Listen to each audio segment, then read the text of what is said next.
Hello student, मैं रामराज के आज आपके लिए केमिस्ट्री का एक टॉपिक्स लेकर आया हूं। और आज का जो टॉपिक्स है 11th केमिस्ट्री से लुईस सिंबल या इसी को बोलते हैं डॉट स्ट्रक्चर, यानी कि लुईस संरचना के बारे में पढ़ना है अपने को। आज किसके बारे में? लुईस संरचना के बारे में देखना है।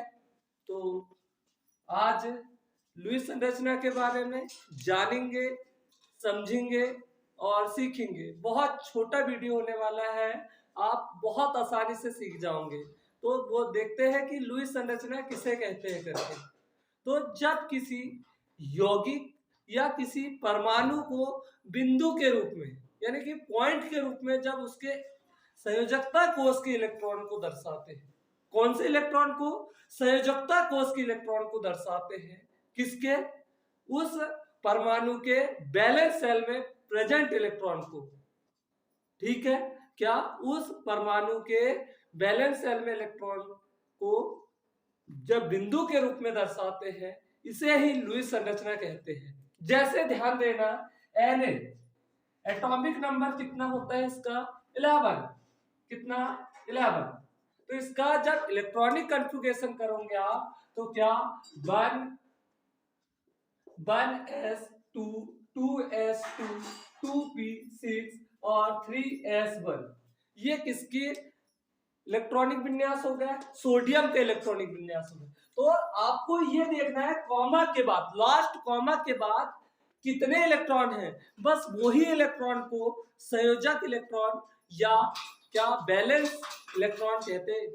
ठीक है, तो इसके यानी कि Na की वैलेंसी कितनी हो गई? 1। तो ये इसका लुईस स्ट्रक्चर बन गया। बात क्लियर हो गई होगी। ये दिख रहा है जो, ये आपका बैलेंस सेल इलेक्ट्रॉन कहलाएगा और ये ही इलेक्ट्रॉन बंद बनाने के लिए भाग लेगा। ऐसे ध्यान देना, यहाँ पे मैं क्लोरीन का भी बता देता हूँ। आप सबको पता है क्लोरीन का एटॉमिक नंबर कितना? 17 होता है। तो इसका इलेक्ट्रॉनिक विन्यास निकालेंगे तो कैसे निकलेगा? 1s2 2s2 2p6। और आप सबको क्या इलेक्ट्रॉनिक विन्यास निकालना आता है? Electronic configuration. तो कितने? 2 2 4 2 2 4 और ये 6, कितने? 10 इलेक्ट्रॉन हो गए। और इसके अलावा ये 3s2 और 3p कितने? ये 12 और कितने? 5। यानी कि इसके लास्ट कॉमा के बाद में, यानी कि ये आउटर सेल में 5 और 2 7 इलेक्ट्रॉन्स दिख रहे हैं। तो इसकी लुईस संरचना कैसे होगी क्लोरीन एटम की? ये 2 इलेक्ट्रॉन, ये 2 इलेक्ट्रॉन, ये 2 इलेक्ट्रॉन, ये यानी कि 2 2 4 और 2 6 और ये 1, यानी कि कितने इलेक्ट्रॉन हो गए टोटल? आपके 7 इलेक्ट्रॉन हो गए। यानी कि इसका ये लुईस स्ट्रक्चर बन गया। ये तो मैंने किसकी बात कर लिया? जो परमाणुओं के इलेक्ट्रॉनिक, जो आपके परमाणुओं के लुईस डॉट या लुईस सिंबल की बात कर लिए। ऐसे ही एक दो और बता देता हूं मैं आपको, यहाँ पे क्लियर हो गया। तो चलो देखते हैं, ये नोट कर लो फिर से। चलो ध्यान देना, ऐसे ऑक्सीजन का भी बता देता हूं मैं। ऑक्सीजन का एटॉमिक नंबर कितना होता है? 8। तो यहां ध्यान देना, 1s2 2s2 और 2p4, यानी कि 4 4 2 6 और 2 8। क्लियर हो गए?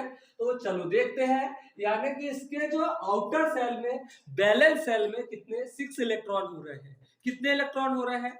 6 इलेक्ट्रॉन हो रहे हैं। तो देखते हैं, ये आपका किसका बन गया? ऑक्सीजन का एटम। ये 2, ये 2 और ये 2, यानी कि ये किसका लुईस स्ट्रक्चर हो गया? ऑक्सीजन का लुईस स्ट्रक्चर हो गया। ये भी बात क्लियर हो गई। ऐसे नाइट्रोजन का भी लुईस स्ट्रक्चर देख लो आप। एटॉमिक नंबर 7 होता है। 1s2 2s2। गैस आपको क्लियर होती होगी मेरी बात? ठीक है, आप बहुत आसानी से समझ सकते हो। बस आपको बशर्ते क्या इलेक्ट्रॉनिक कॉन्फ़िगरेशन बनना चाहिए। और इलेक्ट्रॉनिक कॉन्फ़िगरेशन बहुत इजी है। ठीक है, ये 2 और 2 4 और 2p कितना हो जाएगा? 3 3 2 5 और 2 7।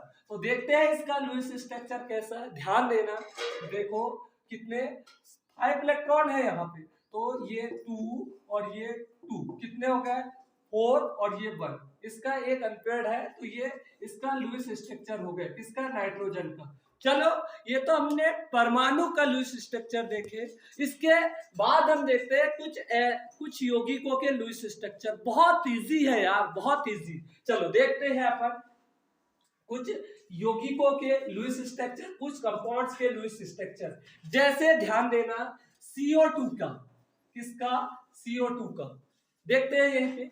यहाँ पे जो सेंट्रल एटम है, क्या सेंट्रल एटम जो है कार्बन है, और आप सबको पता है कार्बन की वैलेंसी कितनी 4 होती है।